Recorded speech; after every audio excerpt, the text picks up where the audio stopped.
హల్లెలూయా హల్లెలూయా. ప్రియమైన సంఘమా, దేవుని పిల్లలారా,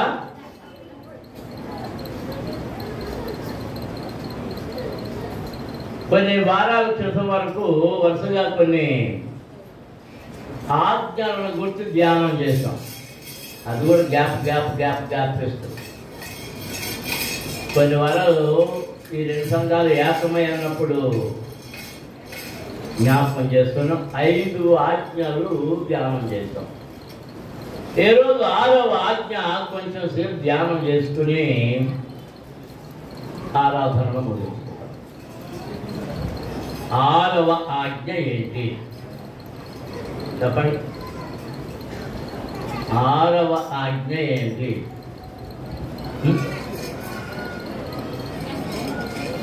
ఆజ్ఞలు ఎందుకు కంఠస్థం చేయలేదు? 6వ ఆజ్ఞ ఏంటో చెప్పండి అందరూ. ఈ పాటి బైబిల్ తెచ్చారు కదా, బైబిల్ తెరిస్తేనే కానీ మీకు తెలియట్లేదు. ఎంత పండితులో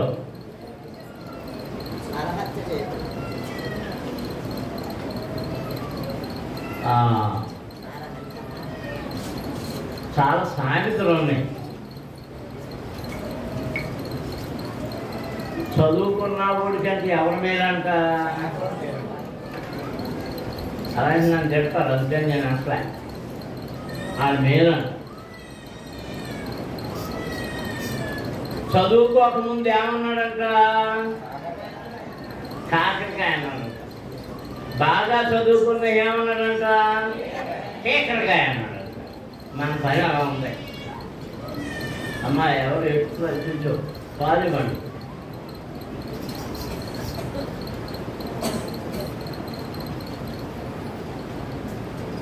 అంటే కాకరకాయ అంటే బాగాలేదు, అందరూ కాకరకాయ అంటున్నారు. వాళ్ళందరూ చదువుకొని బ్రూట్స్. నేను చదువుకున్నాను కాబట్టి అందంగా పలకాలి, అందరూ పలికినట్టు నేను పలకను కాబట్టి కేకరకాయ అంటాను అన్నాడు. మరి కేకరకాయలు లేరా అని కొడుకుని పంపించాడు. ఏం చెప్తాడు? అది వెళ్ళి అక్కడికి కేకరకాయలు అని అడిగితే అక్కడ పాదుల మీద ఎక్కడ కేసరకాయ పోసి ఇచ్చాడు. కేసరకాయ అంటే మారిపోతుంది. మరి దేవుని సన్నిధికి వస్తూ వెళుతూ వాక్యాలు హృదయంలో పెట్టుకోవాలని ఎంత చెప్తున్నా మీరు దాన్ని పెట్టుకోవడం లేదు. వచ్చే వరణాలు 10 ఆజ్ఞలు అప్పచెప్పాలి. పరలోక ప్రార్థన అప్పచెప్పాలన్నాను. వచ్చే వారం 10 ఆజ్ఞలు అందరూ 10 సార్లు రాసుకుని నోట్స్లు పెట్టండి. ఇక మీకు ఇదే పెట్టాలి. నా మాట ఎంతమందికి అర్థమైంది? అర్థమైనట్టు చేయొస్తుంది. అర్థం అవ్వలేదు. ఎందుకు అర్థం అవ్వలేదు చెప్పండి. అర్థం అవ్వలేదని చేసేస్తలేదు కదా. మీకు ఎందుకు అర్థం అవ్వలేదు? నా నాలుగు మాట్లాడా?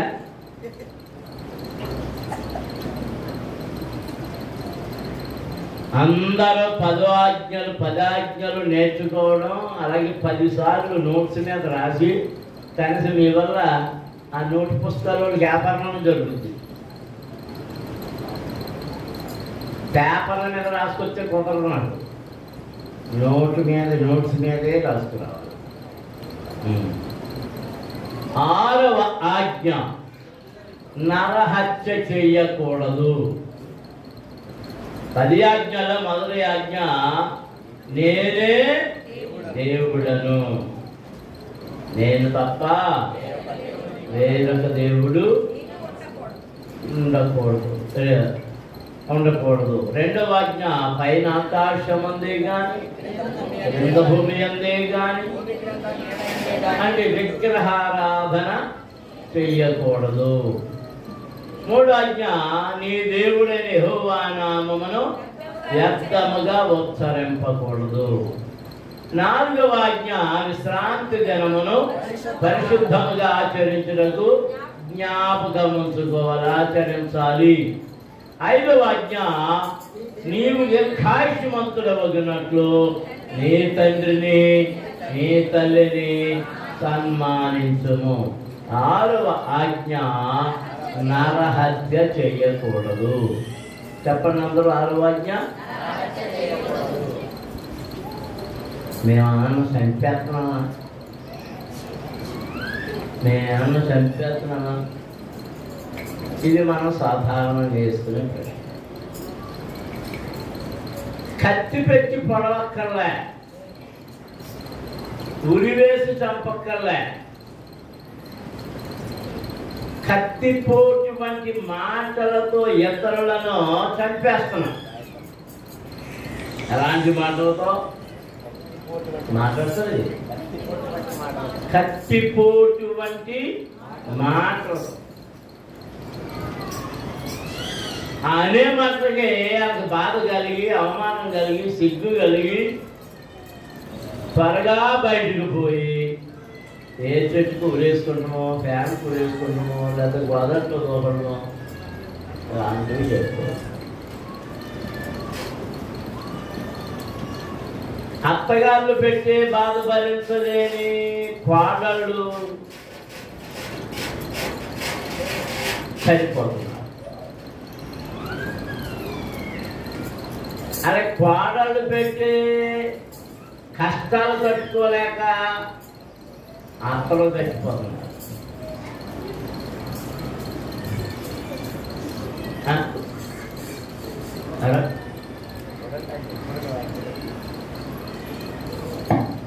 రకరకాలుగా. మొన్నగా తల్లిదండ్రులను చంపే పిల్లలు ఉన్నారు, పిల్లలను చంపే తల్లిదండ్రులు ఉన్నారు. ఒకడు పిల్లాడు హై స్కూల్కి వెళ్తున్నాడు. వాడు స్కూల్ నుంచి రాగానే అమ్మ దగ్గర ఫోన్ లాక్కుని చూస్తున్నాడు. వాళ్ళమ్మ ఫోను మానేసి భోజనం చేయరా అంటుంది. వాళ్ళమ్మ పాపం వచ్చి భోజనం అని చెప్పింది కంచంలో తన భోజనం పెట్టుకుని వచ్చి ఆ దగ్గర ఫోన్ లాగేసి అలా పడేసి వెళ్ళి కూర్చుని తింటుంది. వాడు ఫోన్ పడేసింది కదా, అది లోపలికి వెళ్తానికి వెళ్ళాడు. ఆ లోపలికి వెళ్ళి మూలం ఉన్న క్రికెట్ బ్యాట్ పట్టుకొచ్చి వాళ్ళమ్మని నెత్తికి అర్థం చేసి కొట్టేశాడు.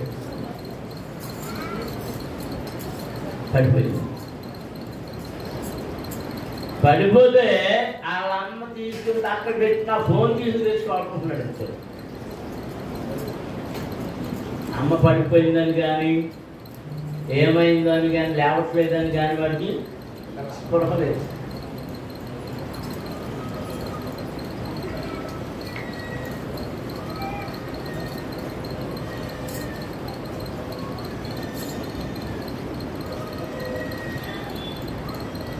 నరహత్య భయంకరమైన నేరం. మొదటి హత్య ఎప్పుడు జరిగింది చెప్పండి? అన్నగారు తమ్ముడిని చంపేశాడు. కయ్యేలు హేబెలు. ఎందుకు చంపాడు?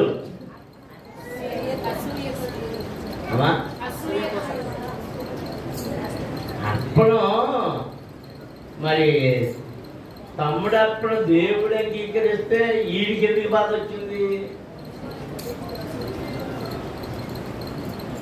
అసూయ. దానికి కారణం ఏంటంటే అసూయ. మరి దేవుడు వీరిని విడిచిపెట్టి వాని అర్పణము ఎందుకు అంగీకరించాడు?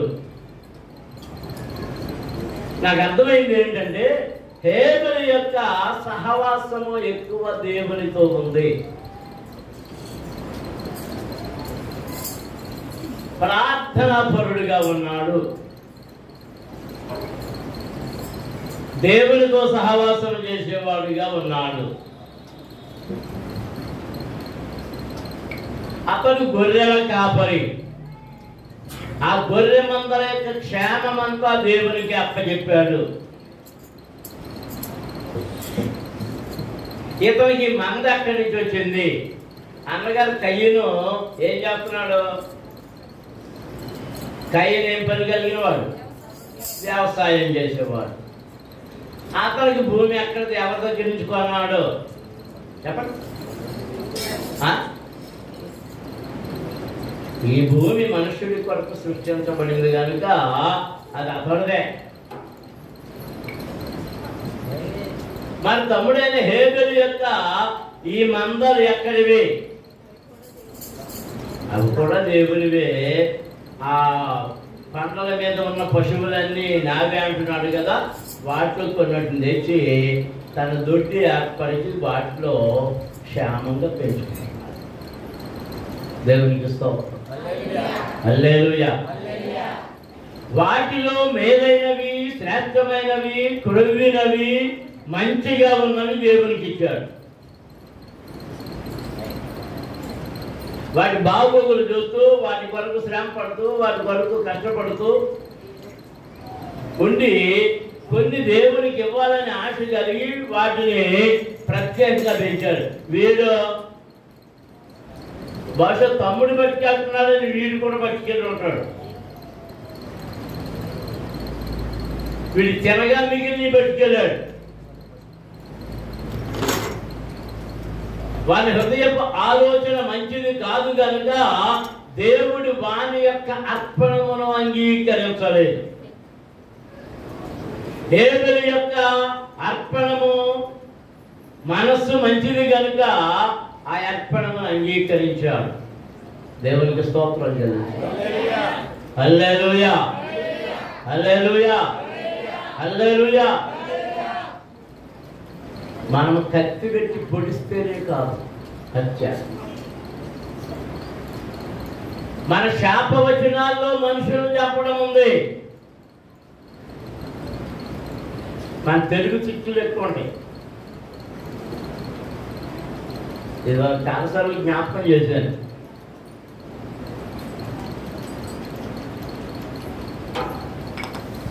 ఆడోళ్ళని తిట్టినా మగోళ్ళని తిట్టినా నీ తాడు జాగా అని తిడతారు. ఎవరికి తాడు తిడతాం? తాడు ఎప్పుడు తెగుద్ది? ఆడోళ్ళని తిట్టినా నీ తాడు జాగా అంటే నీ మెడలో కట్టిన తాడు అంటే 3 కావాలని. ఆడి తాడు ఎప్పుడు దిగుద్ది తెలుసా? ఆడికి తాడు ఉంది. ఆడి తాడు ఎప్పుడు దిగుద్ది? ఊరుకోడిగా చితి మంటకి ఇచ్చినప్పుడు మొత్తం అన్ని తప్పించేస్తారు.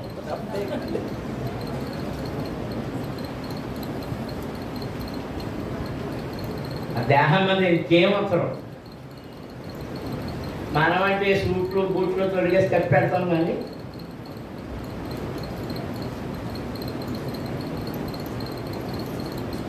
కొంతమంది చాలా ఒద్దికగా నిన్ను లారీ కొత్త,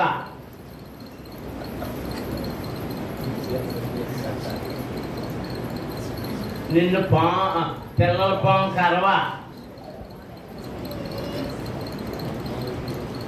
ఇవి అంటే వాటి మనకి ఏదో కనపడుతుంది. కానీ ఏంటది? వాని మరణమును కోరే మాట. ఇతరుల యొక్క మరణమును కోరే మాటలు అవి నరహత్య కంటే భయంకరమైనవి.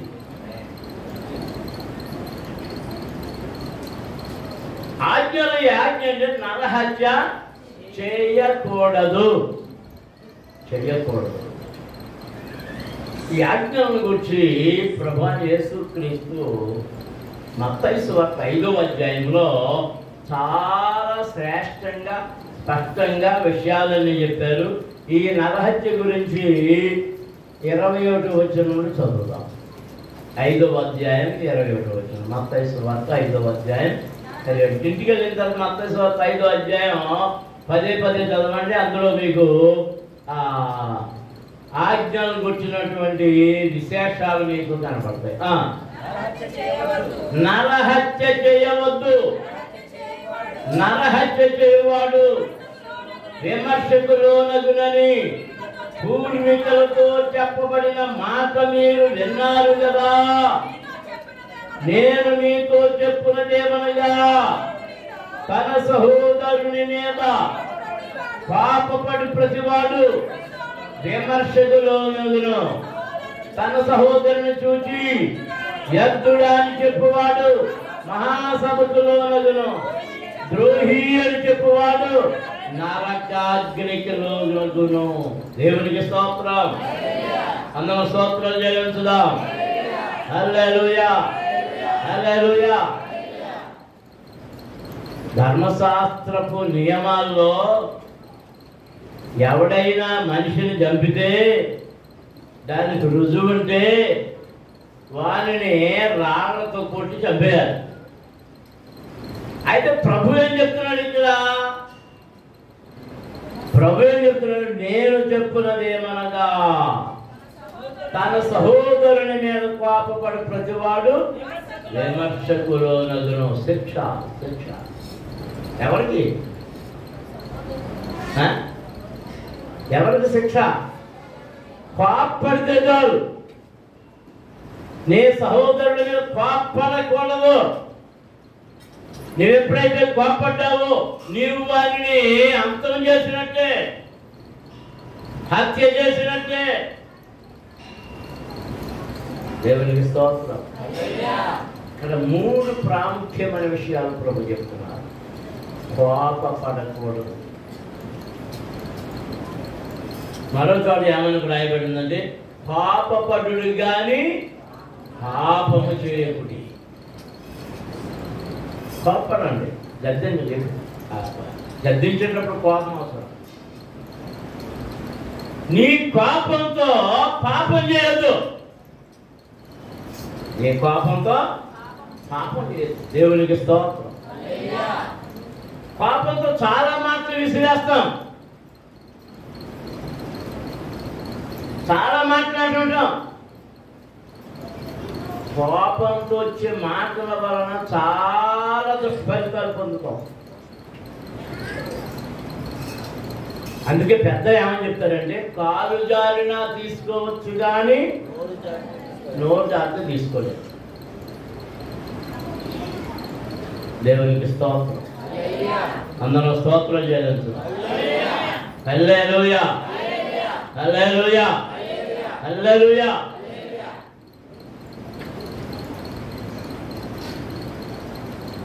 ఒక ఆమె చెప్పుల షాపులో చెప్పులు కొనుక్కుంటాం కదండి. పొద్దున్న వెళ్ళిందంట 9కి, సాయంత్రం 3 అయింది. మీ రాయల్లో ఆ డ్రింకులు తెప్పిస్తున్నారు, టీలు తెప్పిస్తున్నారు. ఈవిడ మొత్తం కొట్లో ఉన్న చెప్పులన్నీ దింపించేసింది. మా పాత్రం కదా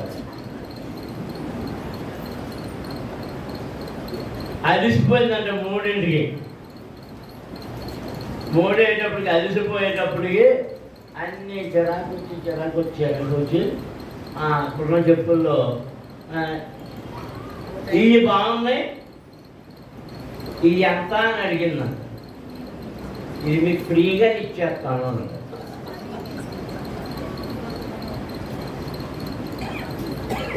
అదేంటి ఏమన్నా సేఫ్ చేసిన వాళ్ళు నాకు ఫ్రీగా ఇచ్చేస్తారు దొంగలు అన్నారు. ఆడన్నాడంటే అవి మీ చెప్పులే ఫ్రీగా పట్టుకుంటాను.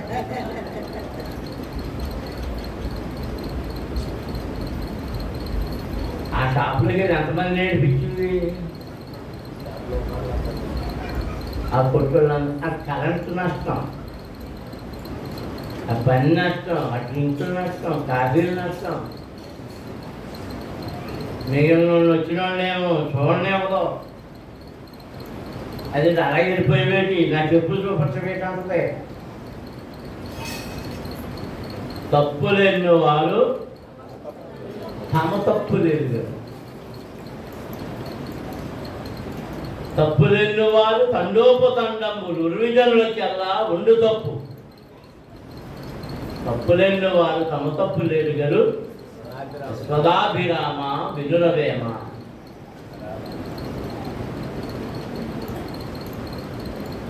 కోప్పడతాం, చెత్తల మీద కోప్పడతాం. కోప్పడేటప్పుడు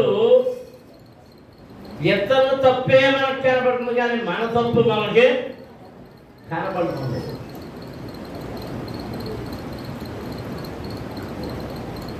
అంటే ఇక్కడ ప్రభు మాట చెప్తున్నాడు, కోపపడవద్దు, కోపపడు ప్రతివాడు విమర్శకులోనగును.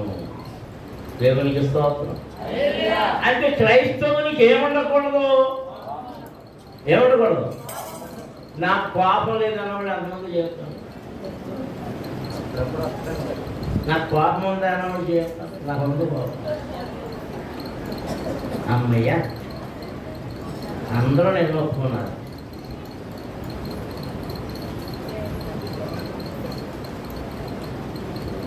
మరి మారు మనసు పొందినప్పుడు ఈ కోపాన్ని ఏం చేయాలి? విడిచిపెట్టాలి కదా. మరి విడిచిపెట్టలేదంటే అర్థమేంటి?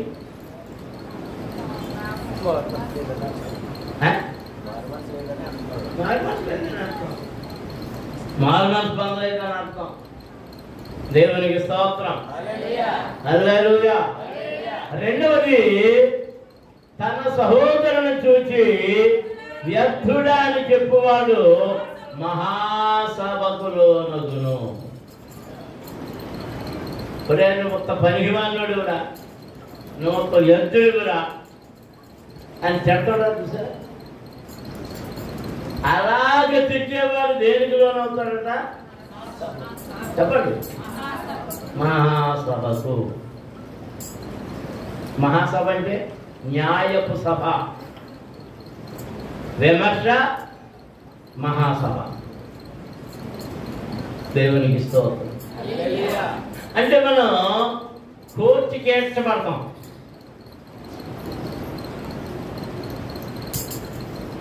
కోర్టులో కూడా సింగిల్ జడ్జి కోర్టు ఉంటుంది, ఇద్దరు న్యాయమూర్తులు ఉన్న బెంచ్ ఉంటుంది, ముగ్గురు ఉన్నది ఉంటుంది, నలుగురు ఉన్నది ఉంటుంది, ఇంకా ఇప్పటికి 5గురు ఉన్నది ఉంటుంది, 7గురు ఉన్నది ఉంటుంది. ఎలా అంటే వీళ్ళందరూ వారి వారి అభిప్రాయాలన్నీ ఆ తీర్పులో రాస్తున్నారు. ఎవరు ఎక్కువ అభిప్రాయం వెళ్ళగొస్తే దాన్ని తీర్పు కింద పరిగణిస్తారు. మహాసభ. విమర్శ అంటే జడ్జిమెంట్, తీర్పుకు వెళ్తాం. మహాసభలో ఉన్నాడు. ఇంకో మాట చెప్తున్నాడు, ద్రోహి అని చెప్పువాడు నరకాగ్నికి లోనగును. ఏమని చెప్పేవాడు? మోషే గురించి ఇదే ప్రస్తావన చేయబడింది.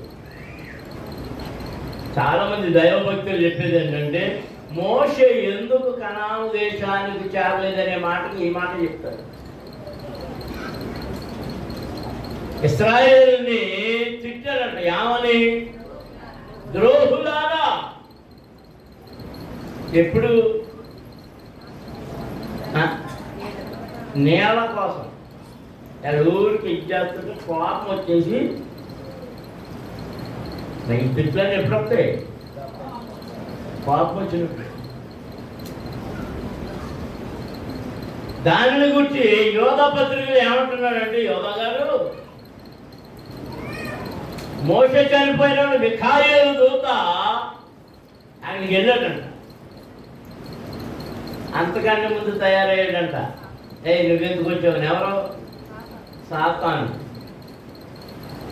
అయ్యా, దేవుడు నన్ను పంపించాడు మోషే గారిని తీసుకురమ్మని అంటే, అబ్బే నావాడు. ఎలాగ నావాడు? ఏమన్నాడు? ద్రోహులారాన్ని ఇచ్చాడు కదా, మా ధర్మశాస్త్రాన్ని ఇదే కదా ఇచ్చాడు, రాయించాడు, ఆయన చేతికి ఇచ్చాడు కదా.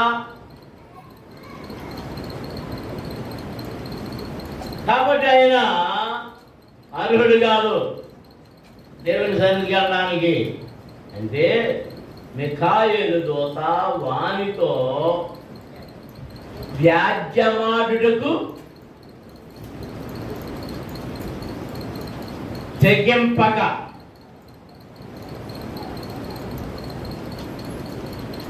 చాలా స్పష్టంగా ఉంది.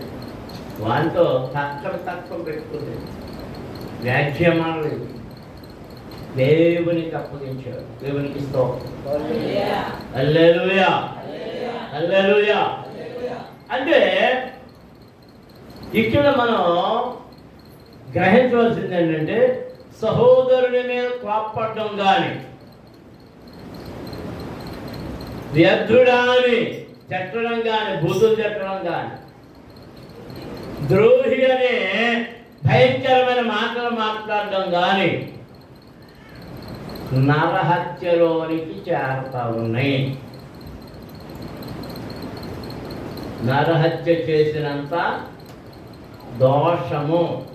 దేవునికి స్తోత్రం. యోహాను వ్రాసిన మొదటి పత్రిక 3వ అధ్యాయం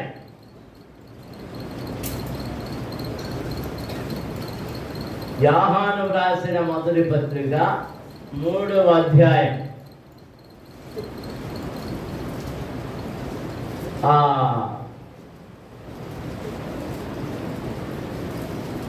15వ వచనం.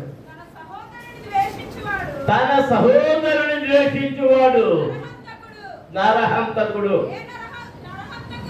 ఏ నరహంతకుని యందును నిత్య జీవము ఉండదని మీరు ఎరుగుదురు. దేవునికి స్తోత్రం. హల్లెలూయా, హల్లెలూయా. నరహంతకుడు ఎవడంట? నేను చెప్పండి, నేను చెప్పండి.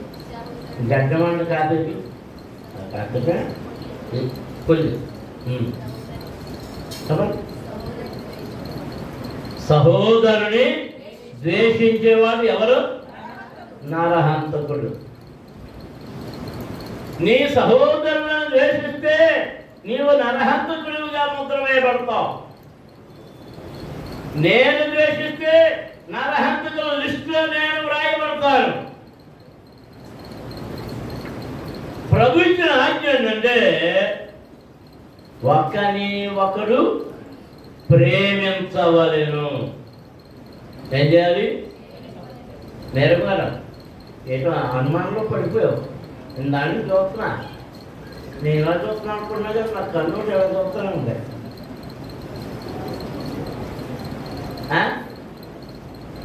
ద్వేషిస్తేనే మనం ఎవరంటున్నాం? నరహంతకులు. ఎంతమందిని ద్వేషిస్తున్నాం? మనం కోపం కలిగి ఇతరులను ద్వేషిస్తున్నామేమో, అసూయతో ఇతరులను ద్వేషిస్తున్నామేమో, ఉక్రోషంతో ఇతరులను ద్వేషిస్తున్నామేమో. యేసు ప్రభు ఎవరిని ద్వేషించాడు? ఈ లోకంలో ఉన్నప్పుడు ద్వేషించిన, ఆయన చేత ద్వేషించబడిన వారు ఎవరు? చెప్పండి. ఎక్కడుంది? కుర్చీలో నువ్వు లేవా? ఆయన చేత ద్వేషించబడిన వారి పేరు, ఒక పేరు చెప్పండి. ఇస్కరియోతు యోధా, యోధా ఇస్కరియోతా? అపవాదిని ద్వేషించి ఏం చేశాడు? నరకనుకో అన్నాడా? అపవాదిని కూడా ద్వేషించలేదు ఆయన. అపవిత్రాత్మను కూడా మీరు వీరిని విడిచిపెట్టి వెళ్ళిపోండి అన్నాడు, కానీ గద్దించాడు, కానీ ఎవరిని దూషించి ద్వేషించలేదు. మనము కూడా ఆయన అడుగుజాడల్లో వెళ్ళవలసిన వాళ్ళము కనుక ప్రేమించాలే తప్ప, ప్రేమించిన వారమైతే ఇతరులను లోపల నుండి వారి కొరకు మనం ఏం చేయాలి? ప్రార్థన చేయాలి. ఏం చేయాలి చెప్పండి. ఇప్పుడు మీ తోటి కోడలతో మీకు సమస్యలు వచ్చినాయి, మీరేం చేయాలి? ఆడవాడుతో మీకు సమస్యలు వచ్చినాయి, ఏం చేయాలి? అత్తగారితో సమస్యలు వచ్చినాయి, ఏం చేయాలి? కోడళ్లతో సమస్యలు వచ్చినాయి, ఏం చేయాలి? మాట్లాడుతూనే చదువుతున్నాం.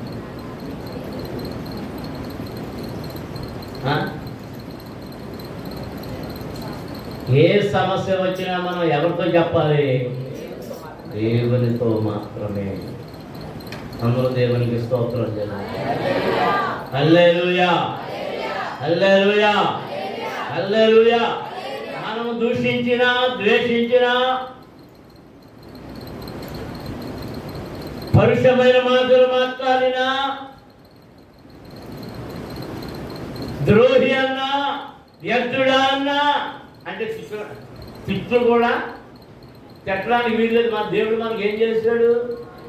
నోటికి తాళం పెట్టమన్నాడు, నాలుకకు తాళం పెట్టమన్నాడు. దేవునికి స్తోత్రం. అందులో స్తోత్రం చెల్లించండి. హల్లెలూయా, హల్లెలూయా, హల్లెలూయా, హల్లెలూయా.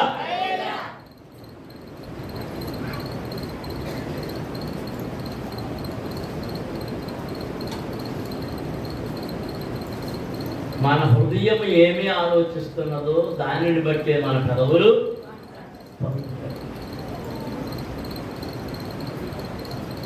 మన హృదయంలో ఉన్నదే నోటి గుండా బయలువెడుతుంది.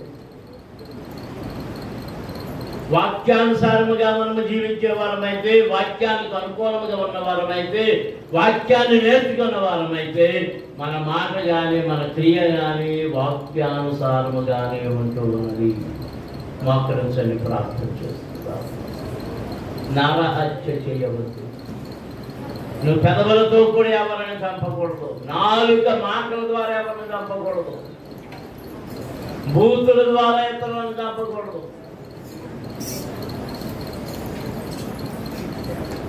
నీ సాక్ష్యాల ద్వారా ఎవరిని చంపకూడదు.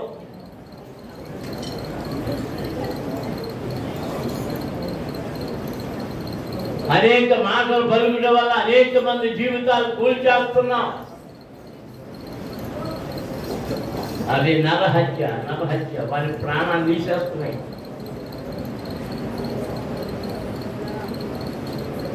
జాగ్రత్త, నరకాగ్నికి లోనవుతాం.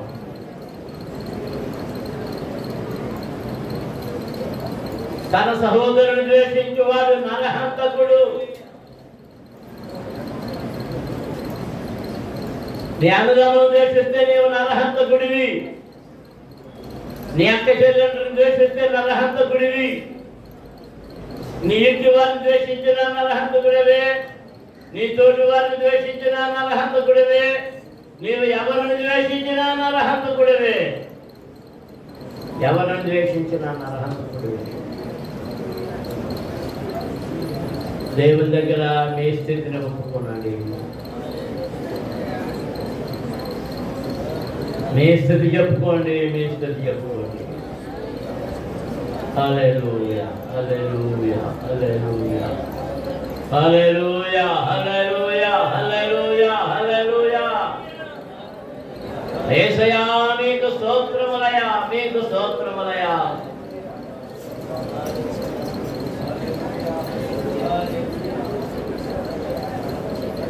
ధర్మశాస్త్రం కొట్టివేయబడింది అంటున్నారు, కానీ దానిని యేసుక్రీస్తు మరింత కఠినముగా హెచ్చరిక